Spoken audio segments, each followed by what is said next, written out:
Hey, you know how we've got the weed legalization and the euthanasia bill at the end of this year? Yeah. Do you think that they're going to call it the referendum? Mishka liked it. That's a win. Right. Kia ora and welcome to another episode of Experience Bar, where we're turning video games into cocktails. My name is Jack and I'll be your bartender this evening, so I show you how to make a drink that's guaranteed to fill you full of vigor. Vim from Fallout 4's Far Harbor. Let's get started.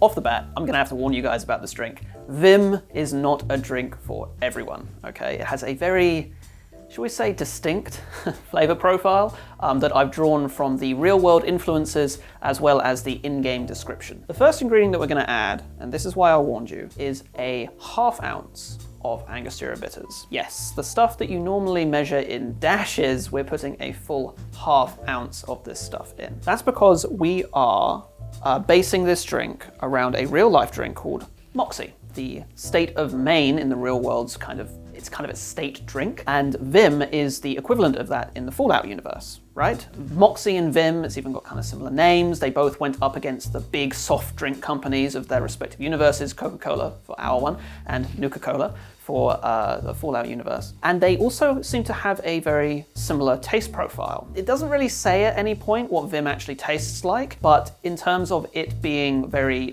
unique and very singular to the Maine area and only really enjoyed by people from Maine, Moxie is very similar. And Moxie is flavored with gentian root. So Angostura Bitters has a bunch of gentian root in it, so we're using it in our version. Next up, we're going to add a couple of ingredients from the in-game recipe for Vim, namely mute fruit, which we are translating as blackberry liqueur, 1 ounce of that, and lemon juice, 3/4 of an ounce of that. That's technically acid for the in-game recipe, but I'm not going to be drinking battery acid on camera, as many views as that might get me. It's also got corn in there, but I'm assuming that's kind of a translation of the corn syrup that goes into a lot of these soft drinks, so we're going to be using ½ ounce of simple syrup to make up for that.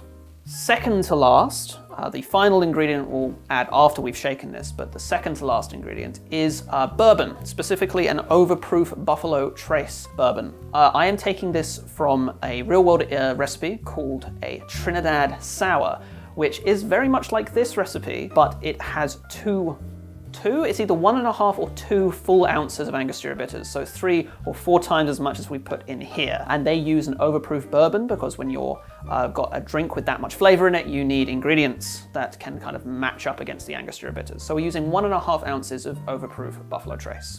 Let's give it a shake. Once you've got everything shaken up, you're going to grab your Collins glass. Don't fill it with ice. Strain your drink on into your vessel. You don't have to double strain. That's just my preference for drinks like this. It should get around about halfway. And then we're going to grab our final ingredient, which is not necessarily San Pellegrino, which is what we're using, but a spring water. When you go to the Vim factory in Far Harbor, the only concrete ingredient that you can get from all of the terminals there is that it uses Maine spring water. I mean, San Pellegrino is Italian, but as you can imagine, getting Maine spring water in New Zealand is pretty hard. So we're just going to use this stuff. And we're going to just top that up. And it's not a cocktail without an appropriate garnish, so, might spill this over the side, but that's okay. And there it is, that is the Vim from Fallout 4's Far Harbor. Here's to all our patrons who help make these drinks happen, in particular Charlotte Stone. Cheers for the drink.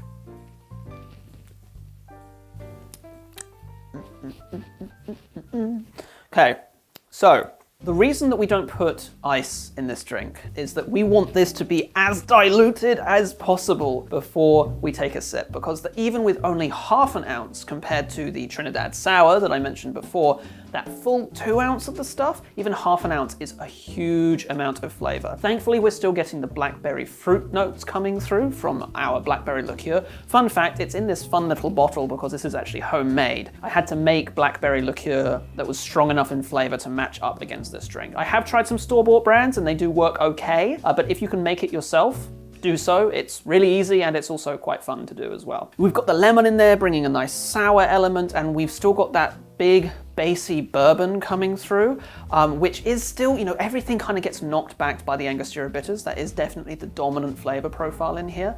But I think that for a drink that's supposed to have a unique flavor, this matches up quite nicely. Plus, hey, it's alcoholic. And I know Vim isn't supposed to be alcoholic, but everything's better with a little bit of bourbon in it, right? Thanks so much for joining me. I've been Jack Stone. This has been Experience Bar. You can catch us on Twitter, Reddit, Discord, TikTok now. We've got, wow, we're pretty much everywhere these days. We're producing new content on YouTube every couple of weeks, every week on the website, and so far every day or so on our TikTok. So if you want to see more video game cocktails, go and check us out on any of those platforms. Hope to see you then, but until then, cheers.